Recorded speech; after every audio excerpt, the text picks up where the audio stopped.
I take a piece of 180 sandpaper, fold it in half. I start looking down the frame rails of the Cabover and finding all the flaws and sanding them out. From factory, every piece in the model kit has mold lines and imperfections that you can sand out to make your kit more professional. Now I'm looking in the instructions and going through the pieces and parts and finding the cross members to the frame rail.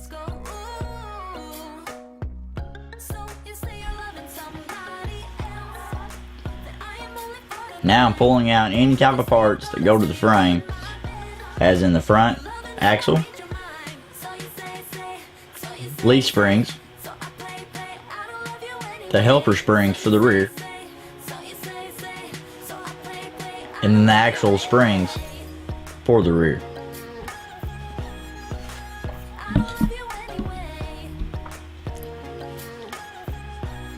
Now I've laid out all the parts, as the rear end housings, leaf springs, and even the fifth wheel hitch. And I have found marks and stuff I didn't like about the leaf springs, front and rear. And I'm going through and sanding all the mold lines and the imperfections with 180. To make a professional kit, it should look just like the real thing. And it takes quite a bit of time to sand all the little imperfections and mold lines in every part.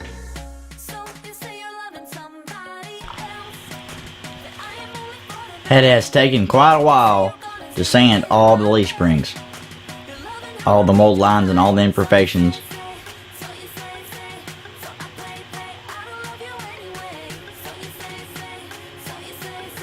Now looking over all the parts, even the front I-beam has quite a bit of mold imperfections, and I'm taking a X-Acto knife.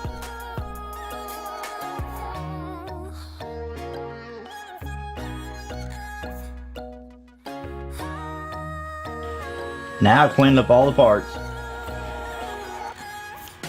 and I'm mocking up the cross members from front to back in the passenger and the driver's side frame rail. All these must be glued in individually to complete the frame. Lots of mock-up will be done and maybe some trimming to make it sit just right.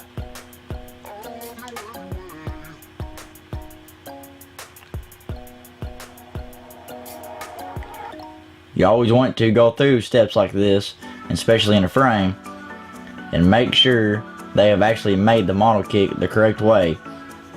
If you get to the very end of this step and you haven't mocked it up, your whole frame could be crooked and your car not even sit level.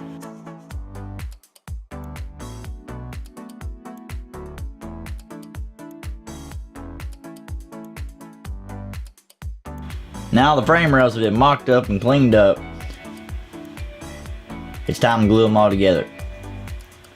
So I get a piece of plastic and my 2-part 5-minute epoxy.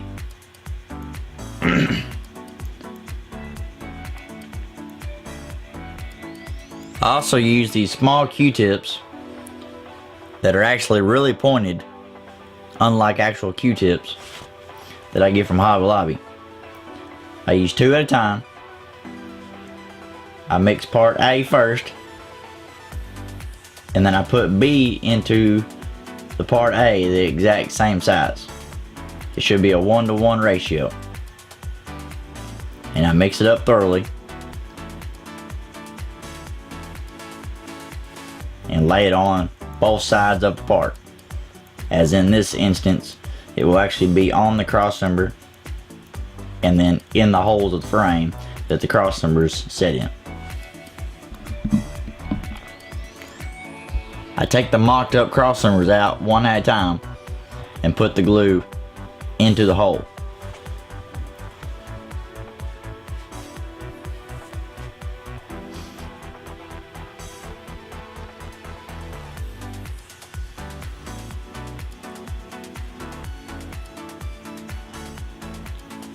and then set the crossmember back in the hole. Here I'm putting more glue in the hole and then holding the crossmember in my hand.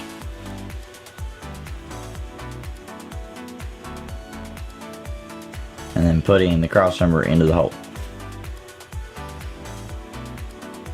This is 5-minute epoxy I'm using. So you do have 5 minutes to move it around. And sometimes you have to hold the part until it sets up.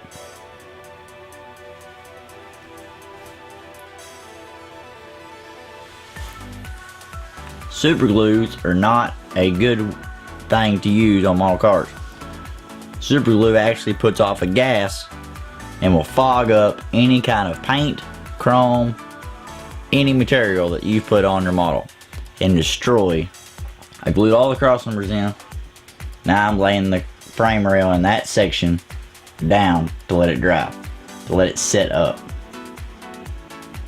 Once this is all set up, I will actually attach the other half of the frame rail assembly. Doing it all at one time could risk all the cross members actually moving and not getting a good straight frame.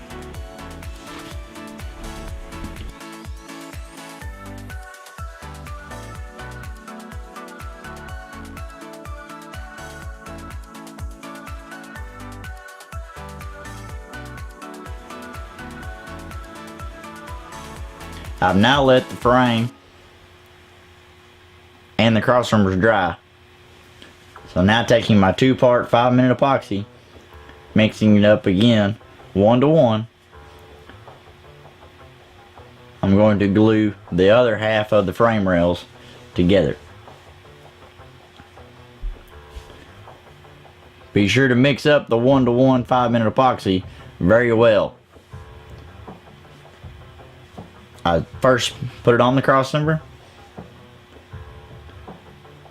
and then I will take the frame rail and dab the glue inside of every hole, getting it on both sides of the parts.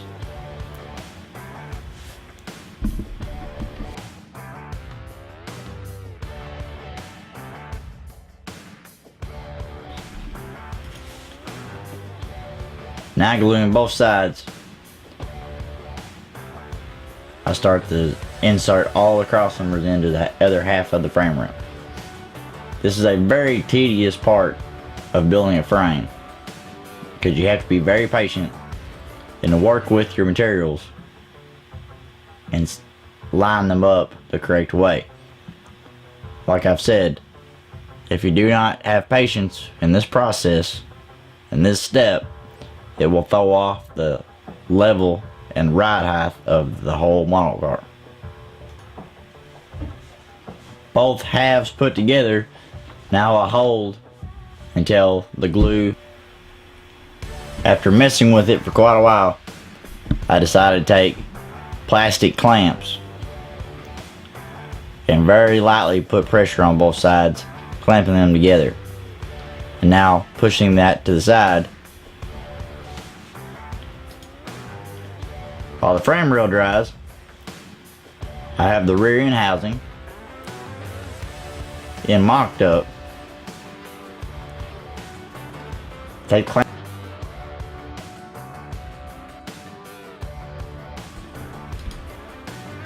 my 2 halves and my 5-minute epoxy mixed up very well with my Q-tip.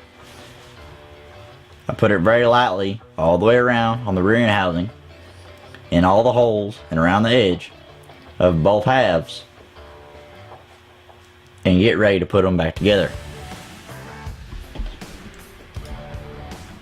I take small modeling clamps and put them on each end of the rear end housing, and then wipe off the excess glue that has came out just a smidget around the edge.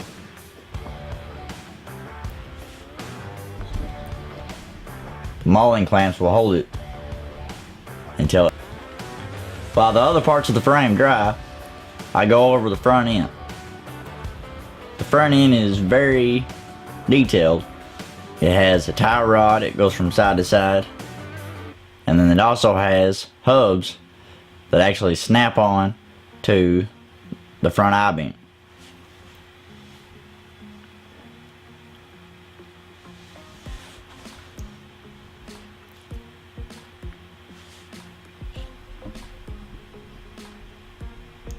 It's a very good idea to mock up all parts of a model car before glue. Looking at the instructions, the next thing to do is to put together the wheels. So I cut out all the hubs and the wheel assemblies out of. After cleaning all the wheels and assembling those for mock-up,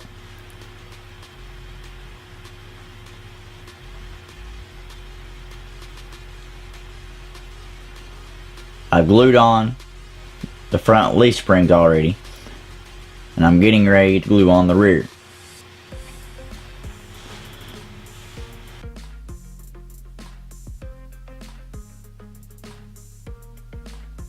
I've mocked up the rear leaf springs, and I have to glue on the helper springs first. I put glue, 2-part epoxy, on both sides, frame rail and leaf spring. They go in a special place. They have a tab that goes in holes on the frame. Snapping that into the frame. I then wipe off the excess glue that's came out around the leaf springs.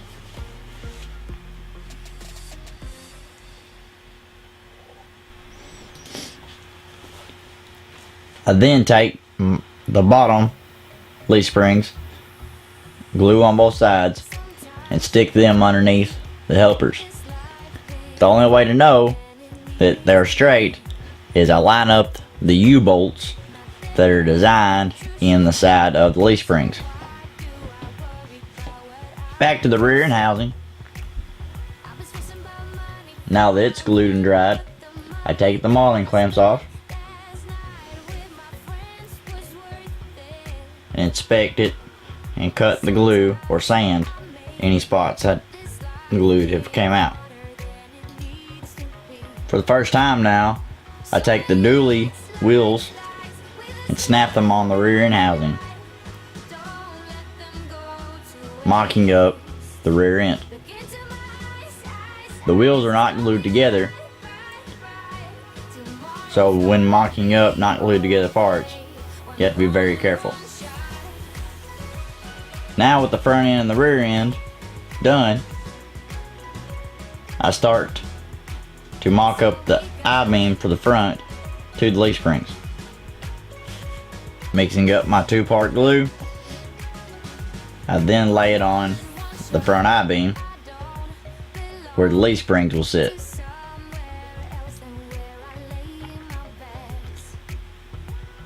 Now putting the glue actually on the leaf springs.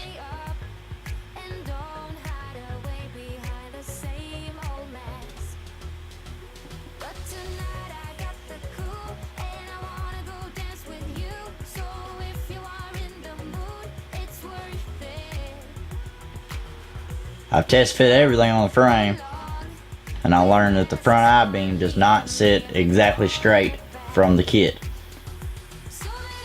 So one actually sits down inside the exact spot, and one sits up just a little high.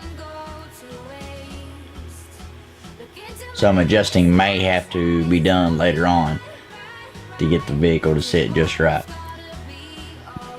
Building a model car, you will run into several problems that the company didn't make a part just so.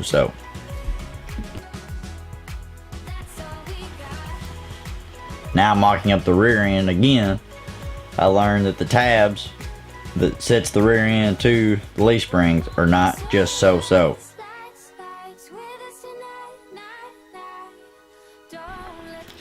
I've glued the rear end. Now holding the rear end with one hand and pay attention to the front I-beam as it moves just a little bit. Running a little bit more glue around the edges of it to strengthen it up. Putting the rear wheels on, the rear end and the front end are glued on. So now it's time to set the front assemblies, the hubs, on the front I-beam to see what we got.